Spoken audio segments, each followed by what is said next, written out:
E o tema da minha mensagem é abrace o processo. E eu literalmente abracei o processo a hora que eu estava montando essa palavra. Em um dos pontos, na hora que eu estava montando, eu abri um vídeo de um pastor e o pastor falou comigo. Na verdade, Deus usou o pastor para falar comigo. E ele disse: nós temos tanta informação, você tem tanto acesso a pessoa, a pastores, e pastores de excelente nível, de excelente background, mas por conta disso, muitas vezes nós não queremos ter a revelação direta dele. Nós buscamos a revelação através de profetas, através de pastores. E aí então o Senhor, e aí ele continua no vídeo falando: é tempo de você fechar a porta do seu quarto, fechar o seu ouvido e escutar aquilo que Deus tem para você. E aí então eu comecei a desenvolver essa mensagem, eu comecei a trabalhar nessa mensagem, e Deus foi direcionando de um jeito. E eu falei com o Lucas Wagner e com outras pessoas que eu compartilhei essa mensagem, que foi a mensagem que eu mais gostei de montar. Então estou muito animado. Eu mais gostei de montar essa mensagem porque ela não fala para um público específico, embora toda a palavra de Deus ela consiga abranger todos, né? Mas essa palavra faz parte das nossas vidas e ela pode transformar a sua vida dependendo da forma como você vai recebê-la. Então, antes de começar, eu queria pedir mais uma vez vocês se colocassem em pé, para que nós possamos orar juntos.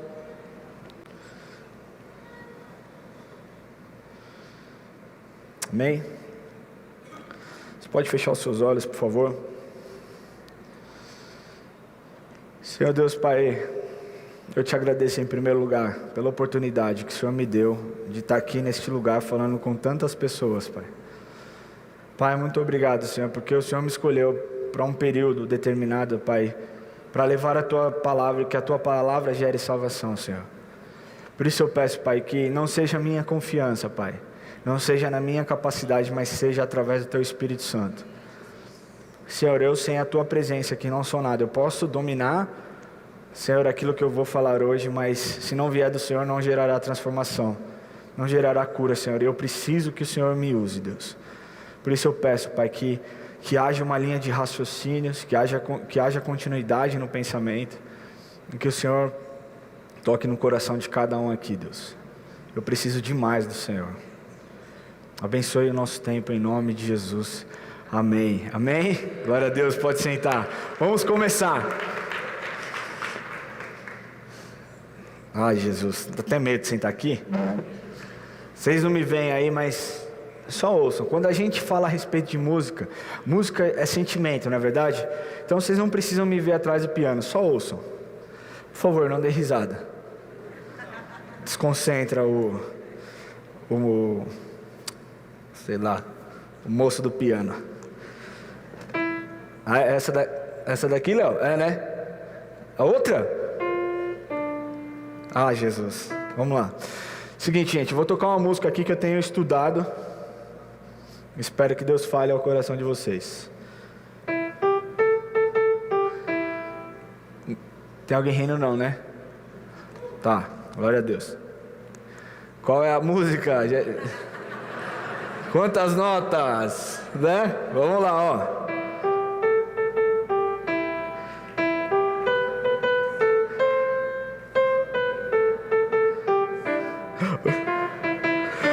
Aê!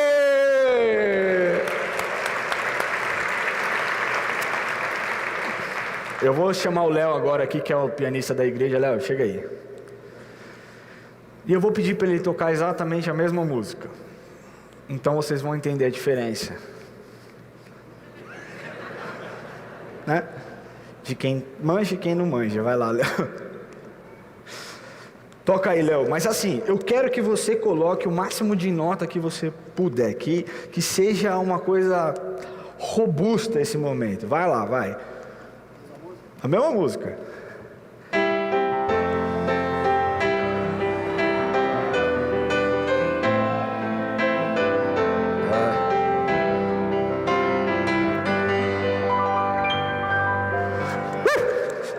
Não, tá bom, você já me humilhou já. Isso tem absolutamente tudo a ver com aquilo que eu vou dizer hoje. Segura aqui, Léo. Léo, quanto tempo faz que você estuda piano? 23 anos. Eu comecei acho que 15 minutos antes do culto. 23 anos. Você gasta mais ou menos quantas horas por semana? Porque eu sei que seu trabalho é isso, é dar aula, é tocar, é fazer casamento, é estar aqui na igreja. Quantas horas mais ou menos por semana você gasta tocando?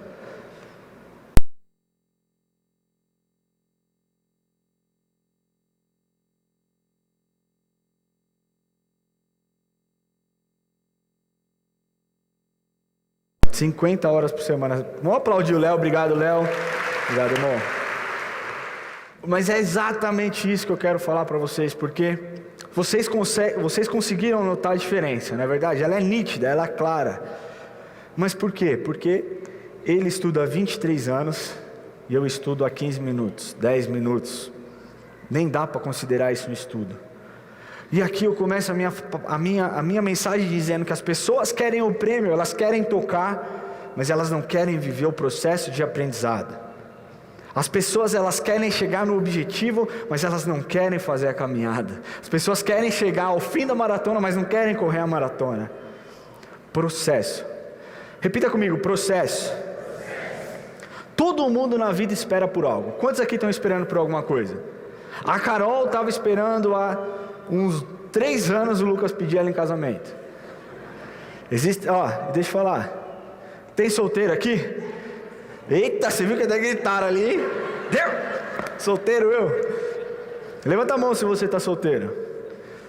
Dá uma olhada do lado aí, gente. Não é em nome do amor, mas tudo pode acontecer. Mas nós vivemos espera nas nossas vidas. As pessoas esperam por promoções no trabalho. Pessoas esperam por revelação de Deus. Pessoas esperam por tudo, esperam para entrar na igreja. Nós esperamos em filas. Quantas grávidas nós temos aqui hoje? Nós temos uma grávida. Tem mais gente grávida aí? Gente, a palavra diz: sede fecundos, multiplicai-vos.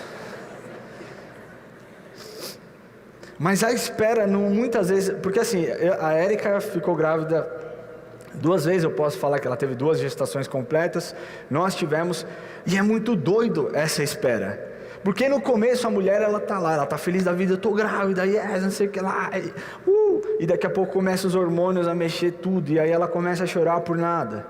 Ela vê uma formiga na rua amassada, ela chora. Ela vê um sapo, ela chora. E aí então com 3 meses você já vê a postura diferente. Não tem nem barriga, né? Já está lá. Então ela fica feliz no segundo trimestre mais tranquilo, onde a mulher está mais feliz, já passou a tensão da perda do bebê, né, dos 3 primeiros meses, e ela fica feliz, e aí chega no último, ela quer que o bebê saia de qualquer jeito. Eu lembro que eu perguntava para a Érica, já perto das 40 semanas, e aí, vai nascer? Ela olhava para mim e falava: sério que você está me perguntando isso? É lógico que vai nascer, mas eu não controlo, eu não vai, sai daí, John, vai. As pessoas esperam, e o que muitas vezes as pessoas não entendem é que a espera faz parte do processo, e o processo do tempo forja muitas coisas em nossas vidas. Processo. Abrace o processo, viva o processo. Durante o processo nós lidamos com vários sentimentos, né? Grávidas ou grávida, nós lidamos com a alegria, com o êxtase, com a ansiedade da chegada, mas também lidamos com sentimentos frustrantes, como ansiedade, como medo, como solidão. A espera, ela gera muitas coisas diferentes em nossas vidas. Ao mesmo tempo que nós estamos felizes, nós estamos tristes. Ao mesmo tempo que nós estamos corajosos, nós temos medo. Ao mesmo tempo que nós nos abraçamos, nós nos sentimos abraçados pelo mundo, nós nos sentimos sozinhos. Mas hoje eu vou te mostrar que a espera faz parte do processo. E o processo é fundamental para que sejamos transformados em várias áreas. Porque Deus não te apresenta em público. E aqui eu quero que você preste atenção. Deus não vai te levantar de forma pública se Ele não trabalhar com você no particular. Amém? Eu vou repetir. Deus não vai te levantar em público se você não for trabalhado no particular. No privado, você e Ele, no tete a tete. Todo mundo sabe que eu morei 4 anos quase nos Estados Unidos. E as pessoas muitas vezes olham e falam, foi tranquilo, foi um tempo gostoso, que você viveu bem, realmente foram anos maravilhosos. Mas esse processo, a completude desse processo, poucas pessoas acompanharam. Talvez você não saiba, mas durante esse processo, enquanto eu estava lá, eu tinha muita saudade daqui. Eu tinha saudade a ponto de querer estar aqui, de querer voltar, de estar junto, de sentir o calor da igreja, de estar perto de vocês. Mas eu entendia que para eu estar aqui de volta eu precisava passar por esse processo. E esse processo consistia em gastar tempo com Deus e buscar intimidade com Ele. Então por cerca de 2-3 anos eu tinha uma vida com Deus que mudou a minha história para sempre. Eu tinha um tempo de estudo diário de 8 horas pelo menos. 8 horas estudando, um menino que pegava a recuperação de todas as matérias. O meu GPA, a minha nota média, somando todas, foi 9.2.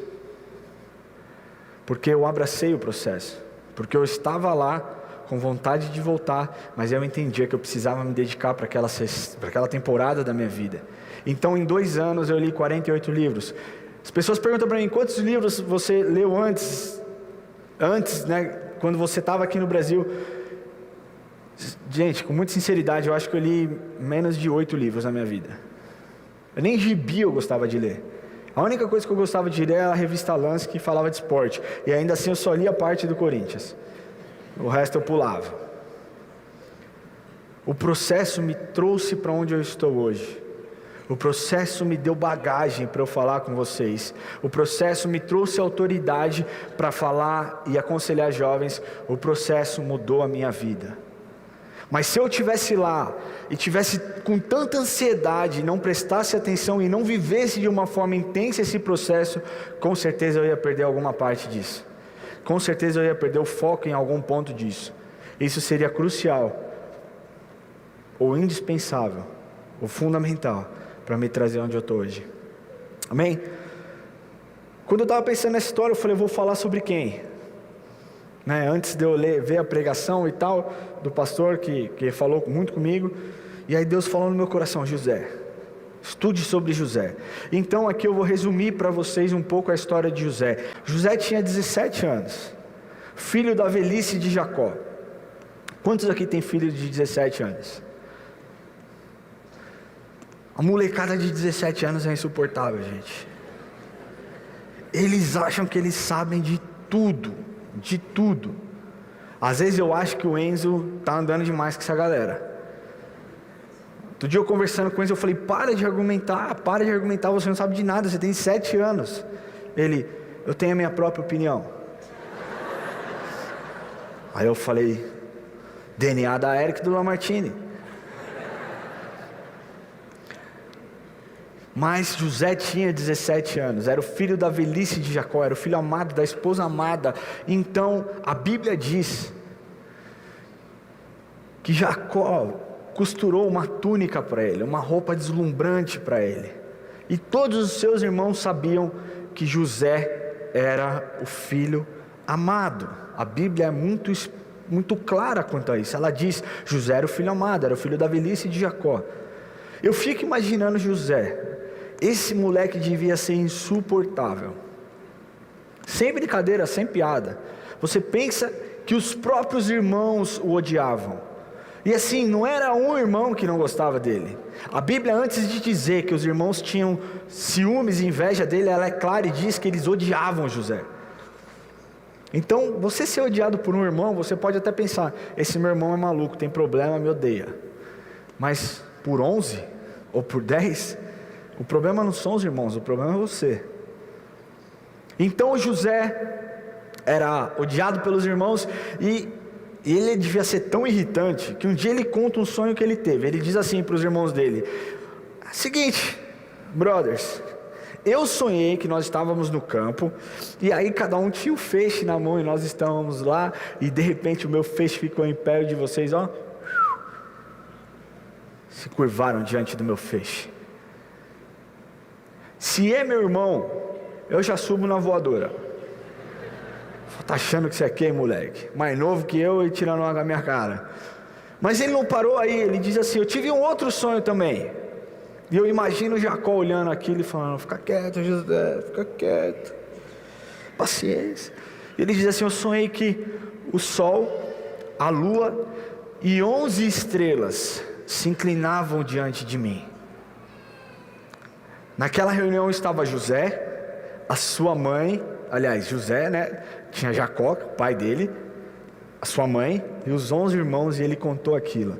Eu via o sol, eu via a lua, eu via as 11 estrelas se inclinando diante de mim, a ponto do seu pai falar para ele: você está maluco, José? Você está achando que eu e sua mãe vamos nos prostrar diante de você? Só que tinha uma diferença: Jacó amava José enquanto seus irmãos odiavam. Então Jacó guardou aquilo no coração, enquanto os seus irmãos continuavam odiando ele, muito por conta da inveja. Mas aconteceu que a vida foi seguindo, e Jacó um dia fala para José: José, vai ver seus irmãos que foram para Siquém. Vai lá, eles foram apacentar, vai lá dar uma olhada, ver se está tudo bem. José vai. Chegando em Siquém, José não acha eles, encontra uma outra pessoa que encaminha eles para o lugar certo onde os irmãos estavam. E ele chegando até onde os irmãos estavam, os irmãos olham e tramam contra José e dizem: já sei, vamos matar José. Esse moleque é muito chato, é muito petulante, é muito arrogante, vamos matar José. Então Rúben, um dos irmãos, disse assim: nós não podemos matar José, não vamos matar José, vamos pegar José, vamos jogar na cisterna, deixa ele lá, mas a gente não mata, não vai ter o sangue dele nas nossas mãos. Então eles fizeram isso, jogaram José na cisterna e deixaram lá.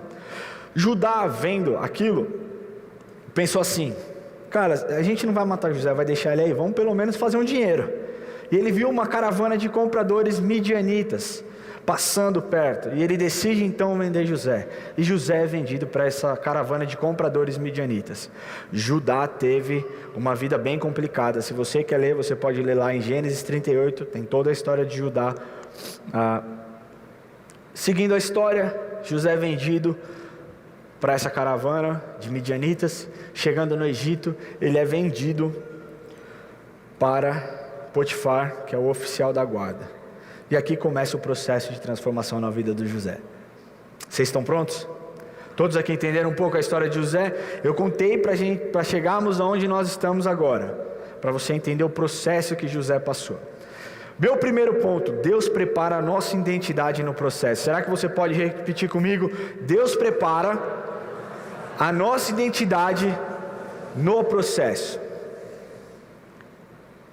Eu queria que você visse, se você não tiver sua Bíblia aqui, Gênesis 39, versículo de 2 a 4. Diz assim: o Senhor era com José, que veio a ser homem próspero, e estava na casa do seu senhor egípcio. Vendo Potifar que o Senhor era com ele, e que tudo que ele fazia o Senhor prosperava em suas mãos, encontrou José mercê, que é favor, misericórdia, graça, perante ele, a quem servia. Ele pôs por os mordomos de sua casa, e lhe passou as mãos tudo o que tinha. José, o filho amado, o filho querido, o filho especial, o filho mais importante, o filho mais desejado, o filho mimado, de filho se torna mordomo. Mordomo, muitas vezes nós temos o olhar de uma coisa mais pejorativa, de um servo, de algo que faz, uma pessoa que faz um trabalho pesado, e o mordomo, ele cuidava de tudo da casa das pessoas, e ainda cuida ainda, que eu não tenho mordomo, eu nem sei se existe essa profissão hoje, mas José se torna mordomo. E olha como Deus começa a trabalhar na identidade de José aqui. Porque de arrogante que ele era, ele teve que se tornar uma pessoa humilde e começar a escutar ordens e começar a obedecer mandamentos. Ele, na casa dos seus pais, provavelmente só obedecia a Jacó. Ali ele tinha que obedecer Potifar, e a esposa de Potifar e as pessoas que estavam em volta. Ele passa de arrogante para uma pessoa humilde, porque sem humildade você não consegue escutar nada. E humildade, deixa eu te falar uma coisa: humildade não é você abrir o vidro para falar com uma pessoa desconhecida. Humildade não é você dar esmola. Isso é sinal de cristianismo, é sinal de amar o próximo. Humildade é você servir, é você se colocar em uma posição inferior, mesmo tendo a possibilidade de estar numa posição superior. Amém? José, de um mais amado para mais um funcionário, embora Deus mostra claramente na palavra que ele tinha um favor. Deus sempre prepara a nossa identidade no processo. Ah, mas está falando de José, quantas pessoas mais tiveram sua identidade preparada? Quem é que lembra de Paulo? Apóstolo Paulo. A Bíblia relata que Paulo estava indo para Damasco, e no caminho a Damasco tem um encontro com Jesus, e depois desse encontro, todo mundo sabe a história, ele vai para Damasco, ele fica cego, depois é curado, as escamas caem dos seus olhos, então ele vai para a Arábia ficar 3 anos recluso, estudando. E nesse tempo dos 3 anos, Deus preparou a identidade de Paulo, porque Paulo entra nesse período como um perseguidor, terrorista, matador de cristão, e sai como uma pessoa completamente apaixonada pelo Evangelho, perseguido e disposto a morrer por aquilo que ele ia contra. Vocês percebem como Deus mudou o processo? A Bíblia não é tão clara, né, quando ela diz essa história de Paulo. Ela não tem muitos versículos que contam esses 3 anos na Arábia, mas 3 anos são 3 anos. É um período de tempo onde Deus trabalhou demais na identidade de Paulo. Jesus teve a sua identidade trabalhada no processo. Jesus só assumiu o seu ministério 30 anos depois do seu nascimento. Ele viu tantas coisas, até que ele é batizado por João Batista e o seu ministério começa.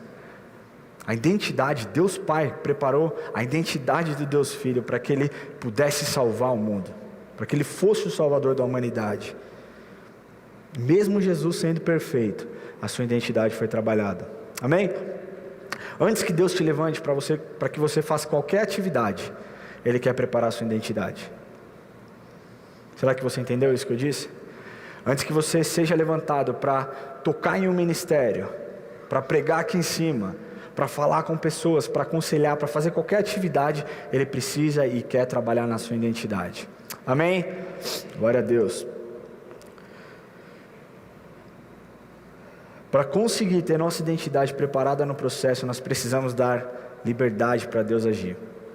Com certeza, aqueles 3 anos de Paulo, ele teve liberdade Deus encontrou liberdade para agir. E aqui o que eu quero te falar é que muitas vezes durante o processo, nós decidimos andar por conta própria. Nós decidimos caminhar do nosso próprio jeito. E eu quero te dizer uma coisa, que Deus não divide o holofote dele com ninguém.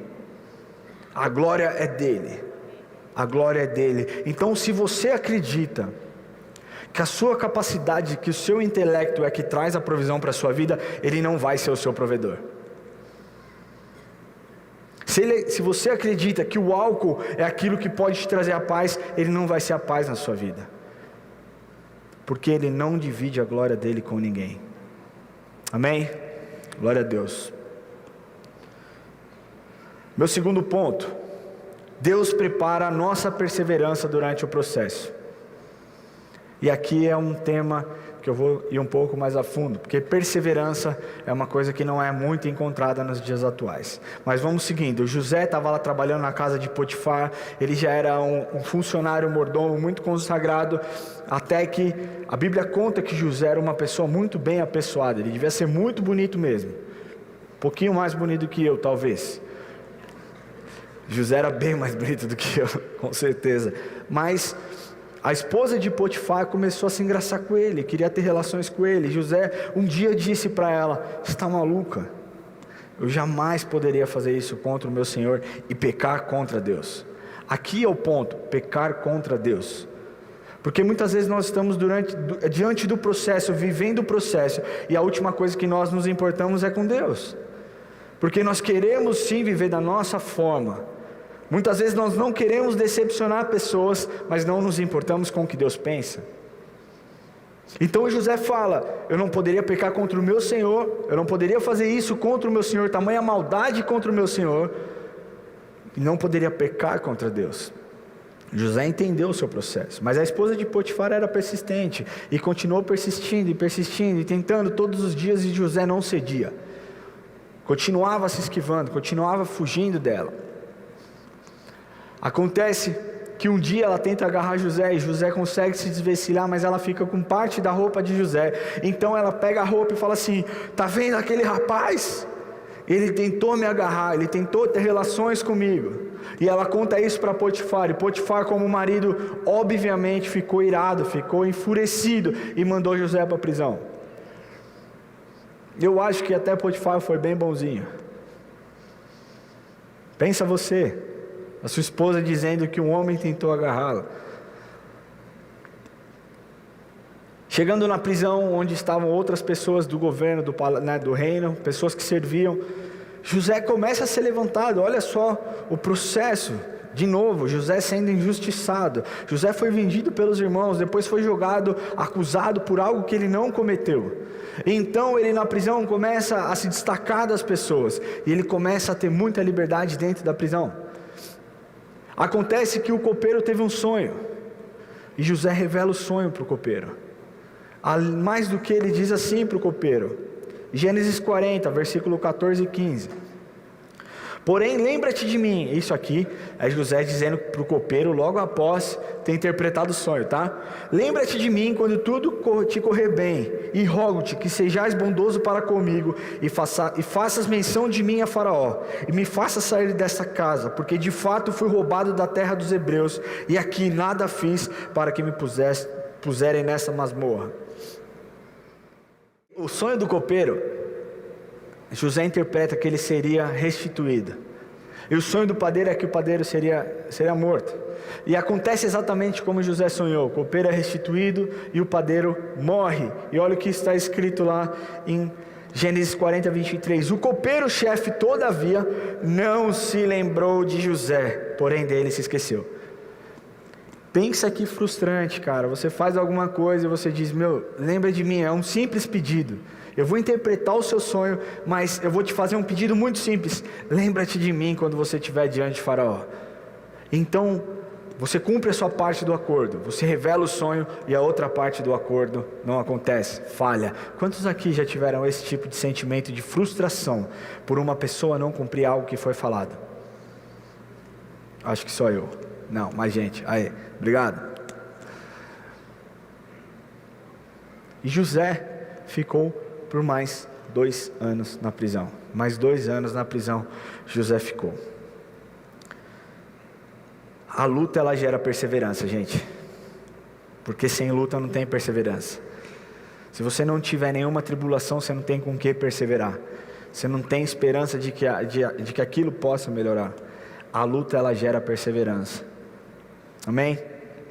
Jesus perseverou no caminho da cruz. Nós estivemos em Israel ano passado e nós fizemos a Via Dolorosa. É um caminho, cara, é longe, né? Você imagina Jesus tendo sido açoitado a noite inteira, tendo sido humilhado, com as feridas abertas, fraco, sem ter comido, e ele perseverou no caminho porque ele entendia o propósito que ele tinha. Ele entendia o que ele tinha que cumprir, ele entendia aonde ele tinha que chegar. Paulo perseverou. Paulo, de perseguidor, terrorista, matador de crente, ele perseverou quando teve a sua identidade transformada e entendeu que o processo que ele tinha que viver, precisava viver através de perseverança. Paulo, que naufragou 3 vezes, que foi picado por cobra, que foi espancado, perseverou. Nós estávamos conversando, existe uma passagem em Atos que conta que Paulo foi espancado e jogado para fora do templo. Quando ele acordou, pegou a memória novamente, ao invés de ele fugir, ele não, falou: vou para lá de novo. Voltou para o mesmo lugar onde ele tinha apanhado, para falar do Evangelho. Paulo perseverou, Jesus perseverou, José perseverou.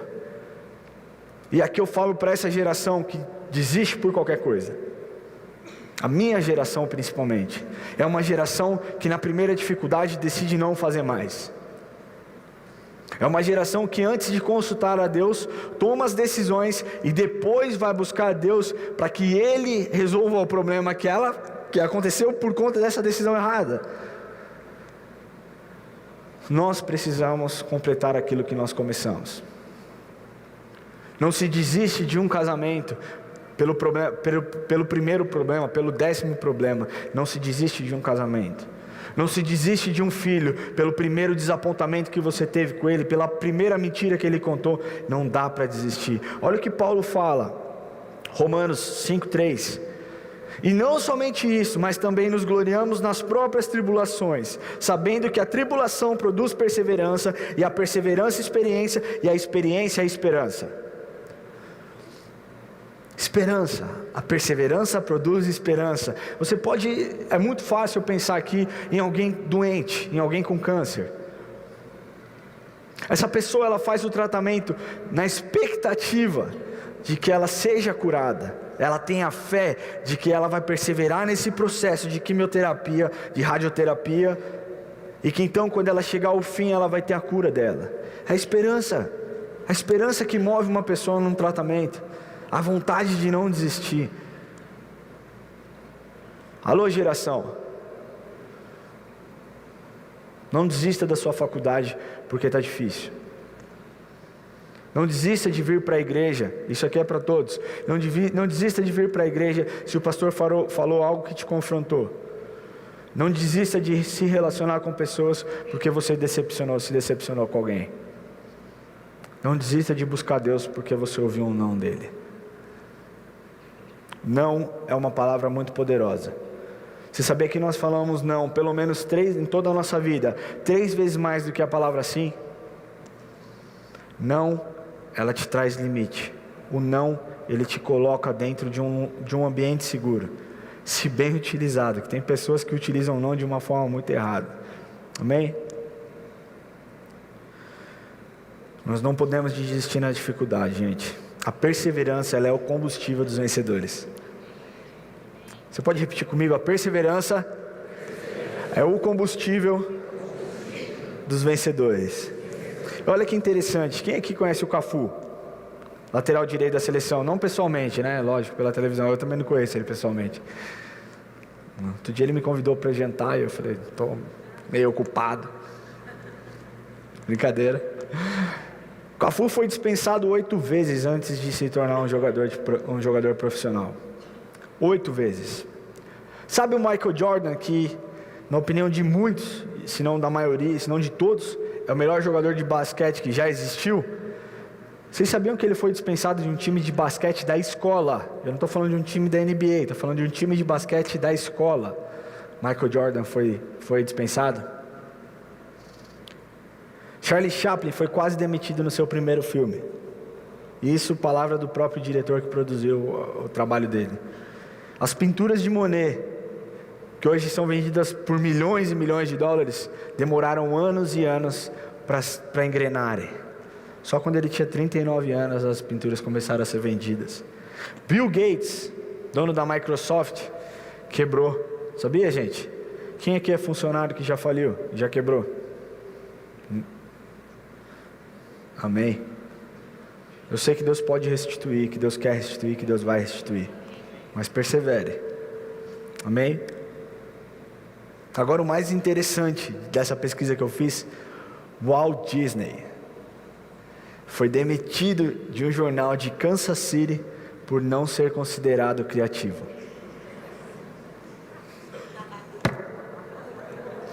Cara, o Walt Disney não é criativo. Todas essas pessoas têm em comum o sucesso, certo? Todos são bem-sucedidos. Michael Jordan, Cafu, Monet, Bill Gates, Walt Disney. Todos são bem-sucedidos, mas todos têm uma coisa em comum. Todos perseveraram. Todos perseveraram. Você pode olhar para a pessoa do seu lado e falar assim: persevere. Persevere. Meu terceiro ponto: Deus prepara o nosso caráter do processo. Então vamos só recapitular. Primeiro ponto, Deus trabalha a nossa identidade no processo. Segundo ponto, Deus prepara a nossa perseverança no processo. Terceiro ponto, Deus prepara o nosso caráter no processo. Amém? Continuando na história de José. José fica por mais 2 anos na prisão e Faraó tem um sonho. E ninguém conseguia interpretar esse sonho. Então o copeiro, lembrei. Cara, 2 anos se passaram, eu lembrei aqui, desculpa aí, Faraó. Tem um cara lá na cadeia, lá na prisão, que interpretou meu sonho e foi exatamente como aconteceu. Acho que ele pode interpretar o seu também. O Faraó fala: chama esse rapaz para cá e traz ele para cá. Então José vai até Faraó interpreta o sonho de Faraó, e Faraó fica tão impressionado que o torna e o faz governador do Egito.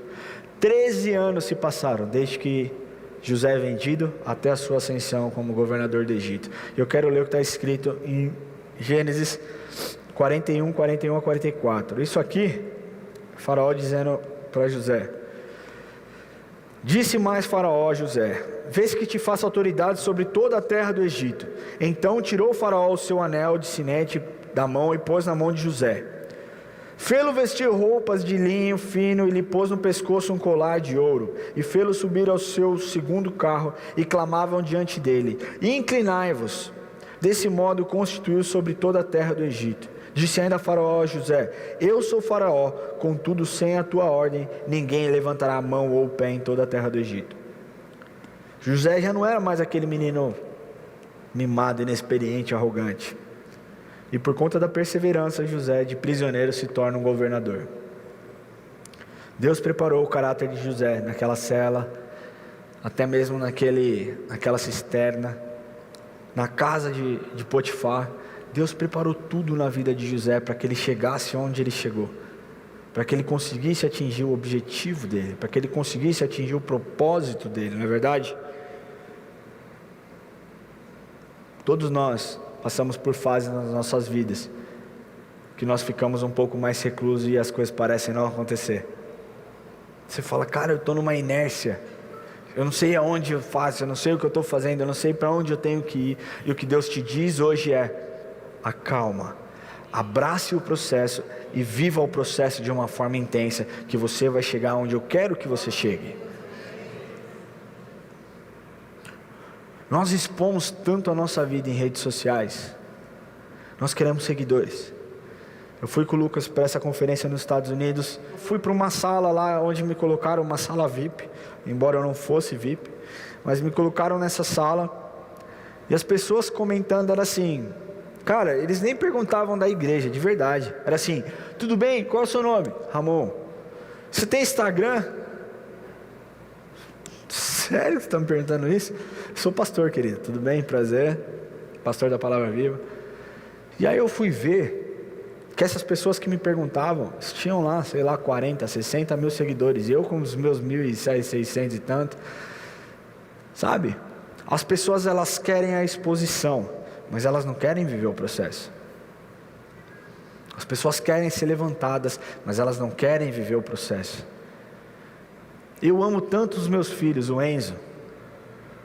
Por exemplo, o Enzo, ele está numa fase que ele só quer jogar futebol. Ontem nós fomos para um lugar, uma fazendinha, né, que tinha muito animal. Quem viu o vídeo aí da Érica no Instagram? Meu filho mexendo lá no negócio, o John, a Érica achou que era barra, era xixi da vaca. E o John e o Enzo passou, cara, a gente ficou lá a tarde inteira, o Enzo passou 2h30 jogando futebol. Por que eu estou te contando isso? Porque eu amo o meu filho, eu jamais colocaria o Enzo para jogar futebol com meninos de 12 anos, porque ele tem 6, vai fazer 7.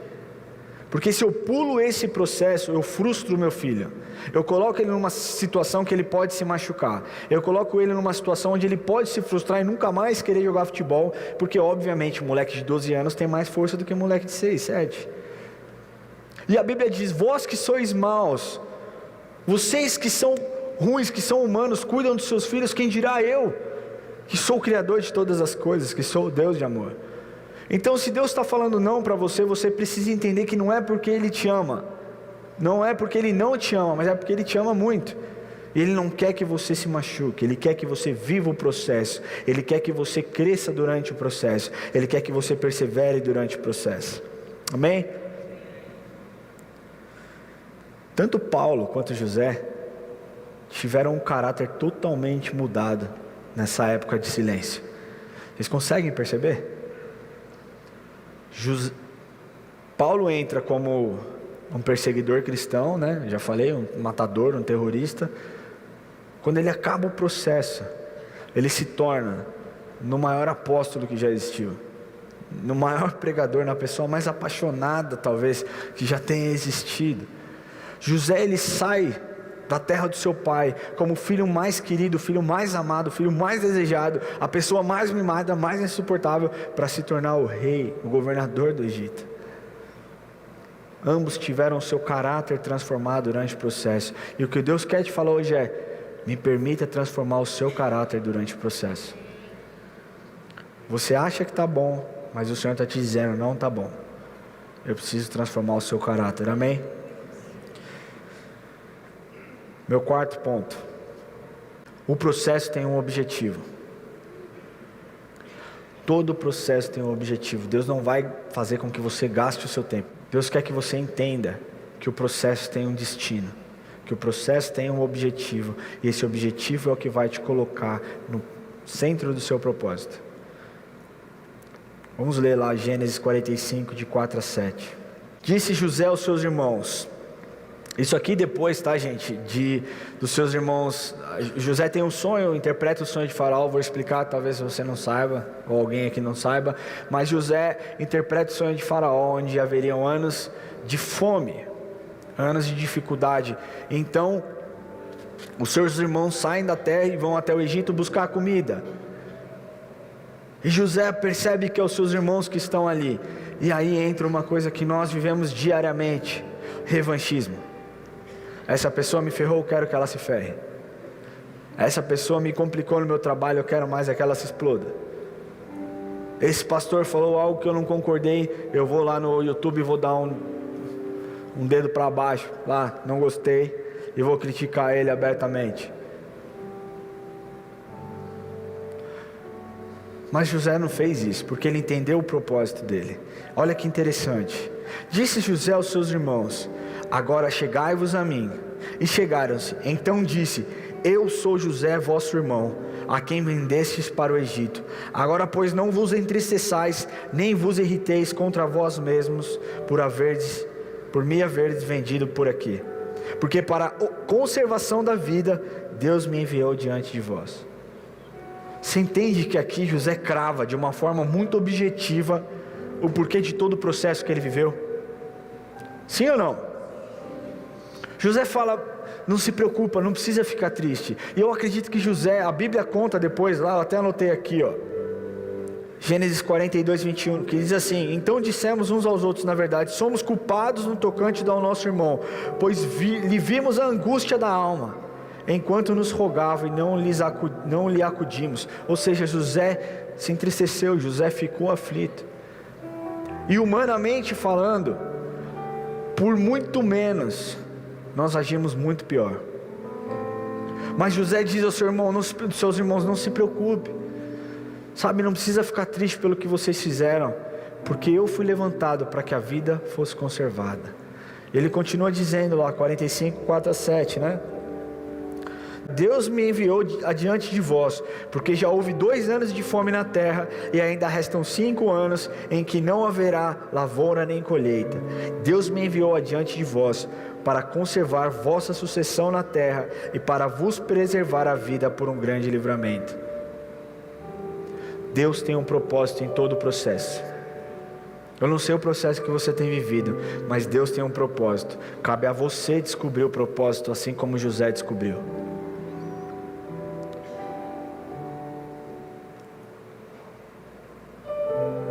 Pessoas se perdem durante o processo, porque acham que tudo que é bom vem de Deus. E aqui eu quero ser muito específico e muito claro para vocês, para afirmar que nem tudo que é bom vem de Deus. Assim como nem tudo que é mal é por causa do diabo. A gente dá muito ibope para Satanás, sabe? A gente dá muita moral para ele. Nem tudo que é bom vem de Deus.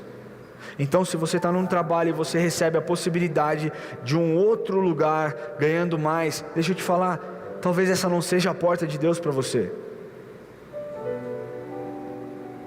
Sabe, não busque a Deus para Ele corrigir problemas que você cometeu. Busque a Deus para Ele te preservar, para que você não cometa esses erros. O processo passa pelo teste do tempo. O tempo forja o nosso caráter, a nossa perseverança, a nossa identidade.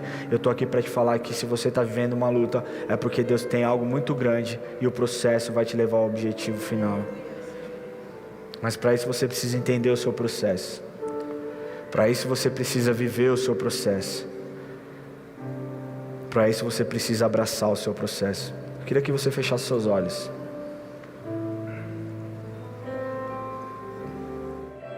Nós te agradecemos porque o Senhor é um Deus bom, Deus. O Senhor é um Deus maravilhoso, Pai. E nós pedimos ao Pai que o Senhor nos ajude a entender o processo em que vivemos, Pai. Deus, eu sei que o que o Senhor espera de nós não é questionamento, mas é uma atitude de fé, e nós temos fé de que o Senhor opera para que nós tenhamos êxito em tudo que nós fizermos, Deus. Mas eu peço, Pai, que o Senhor toque no coração de cada filho teu aqui, porque muitas vezes o processo é doloroso, e eu peço, Deus, que o Senhor nos ajude a lidar com as dores. A dor da perda, Senhor, a dor de alguma enfermidade, a dor da dúvida, o medo, a solidão. Deus, são sentimentos que não vêm do Senhor, mas que através desse sentimento nós aperfeiçoamos situações em nossas vidas. E eu peço, Deus, que o Senhor nos dê força para viver o processo de uma forma tão intensa e tão sobrenatural, que na nossa boca só haja júbilo, Senhor. Só haja a palavra de gratidão, Pai, por todo o momento, pelo processo, pelo tempo de vida que nós estamos tendo, Senhor.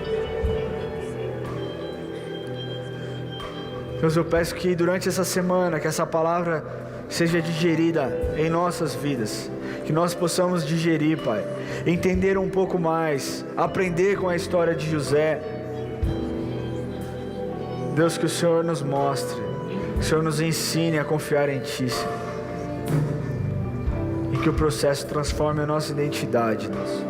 Que o processo transforme e prepare a nossa perseverança para que nós possamos ir muito além, Senhor. Que o processo prepare o nosso caráter. Nós precisamos do Senhor, Deus. Nos dê força para viver esse tempo, Senhor. Nos dê força para viver esse tempo. É a minha oração em nome de Jesus. Amém. Glória a Deus.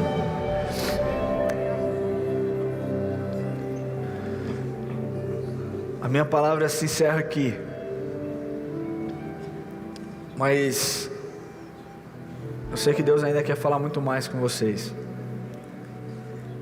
Então eu sugiro que você leia toda a história de José. Começa lá em Gênesis 37, vai até o 45, 46 mais ou menos, o capítulo. Porque eu sei que Deus vai falar com você. Isso aqui foi só algo que Deus quer começar na sua vida. E deixa eu falar uma coisa para você, gente. A revelação da palavra se tem através de intimidade, e não através de profeta, de pastor. Você não precisa de um pastor para Deus falar com você. Você não precisa de um profeta para Deus falar com você, embora essas pessoas são pessoas usadas por Deus. Mas o que eu estou te falando é que ao invés de você correr atrás de profeta e de pastor, corra atrás da palavra. Porque a palavra transforma. Eu amo pessoas, eu amo aconselhar. Se você quer se aconselhar comigo, eu vou amar ter um tempo com você. Mas eu não sou capaz de transformar a sua vida. Existem perguntas que eu não vou ser capaz de responder. Mas se você tem dúvidas sobre muitas coisas, sobre várias coisas, comece a ter um tempo intencional de busca de Deus. Palavra, nós temos curso do Pódio aqui que pode te ajudar muitas vezes a entender coisas da Bíblia. Deus quer fazer algo, e essa palavra precisa gerar algo na sua vida, e que isso gere transformação. Amém?